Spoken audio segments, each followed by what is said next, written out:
Subhanallah walhamdulillah wa la ilaha illallah wallahu akbar. Bismillahirrahmanirrahim. Jika asma Allah diucapkan sekali saja dengan lisan, itu disebut zikir lisan. Namun jika nama Allah diingat dengan hati, maka itu akan sebanding dengan 35 juta ucapan-ucapan zikir lisan. Itulah zikir hati atau zikir sir. Ada 35 juta pembuluh darah dalam tubuh dan semua terhubung ke jantung. Jika nama Allah diucapkan bahkan sekali saja dengan hati, maka semua yang mengalir mengucapkan juga. Rasulullah sallallahu alaihi wasallam bersabda, "Wahai Abu Dzar, berzikirlah kepada Allah dengan zikir kamilan." Kemudian Abu Dzar bertanya, "Apa itu kamilan?" Sabda Rasulullah sallallahu alaihi wasallam, "Khafi, dalam hati." Tahap pertama zikir adalah zikir lisan. Kemudian zikir qalbu yang cenderung diupayakan dan dipaksakan. Selanjutnya zikir qalbu yang berlangsung secara lugas tanpa perlu dipaksakan. Serta yang terakhir adalah ketika Allah sudah berkuasa di dalam qalbu disertai sirnanya zikir itu sendiri. Inilah rahasia dari sabda Nabi sallallahu alaihi wasallam, "Siapa ingin bersenang-senang di taman surga, perbanyaklah mengingat Allah." Tanda bahwa sebuah zikir sampai pada sir nurani yang terdalam yang menjadi tempat cahaya penyaksian adalah ketika pelaku zikir dan objek zikirnya lenyap tersembunyi. Zikir sir terwujud ketika seseorang telah terliputi dan tenggelam di dalamnya. Tandanya, apabila engkau meninggalkan zikir tersebut, ia takkan meninggalkanmu.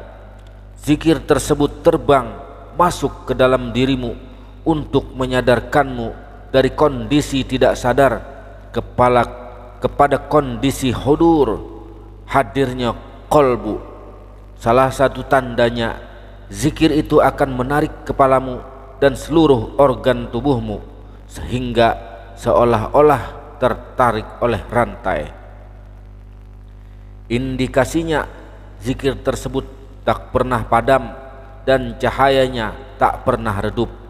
Namun engkau menyaksikan cahayanya selalu naik turun, sementara api yang ada di sekitarmu senantiasa bersih menyala.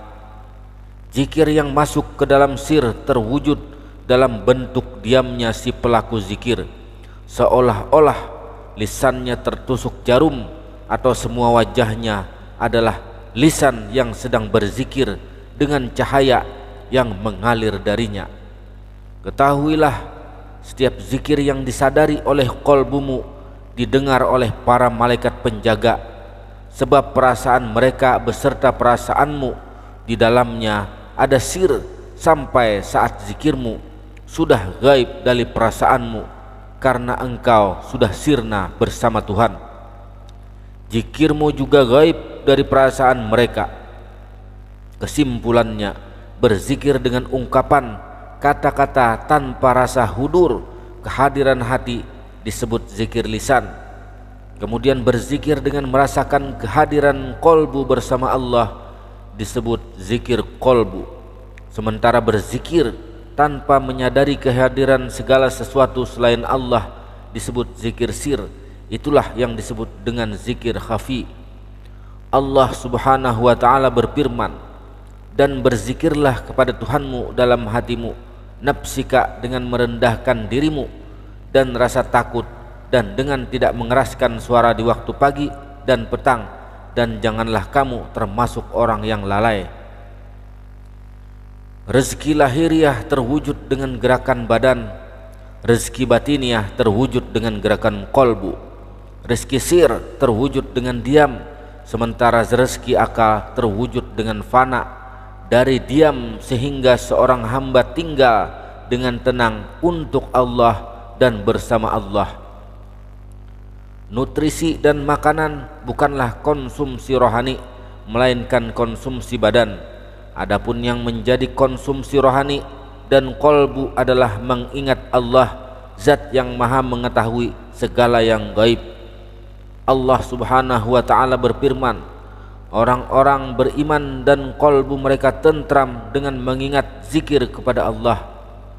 Semua makhluk yang mendengarmu sebenarnya juga ikut berzikir bersamamu, sebab engkau berzikir dengan lisanmu, lalu dengan qalbumu, kemudian dengan nafsmu, kemudian dengan rohmu, selanjutnya dengan akalmu, dan setelah itu dengan sirmu.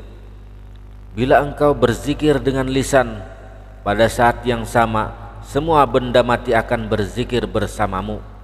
Bila engkau berzikir dengan qalbu, pada saat yang sama alam beserta isinya ikut berzikir bersama qalbumu. Bila engkau berzikir dengan nafsmu, pada saat yang sama seluruh langit beserta isinya juga turut berzikir bersamamu.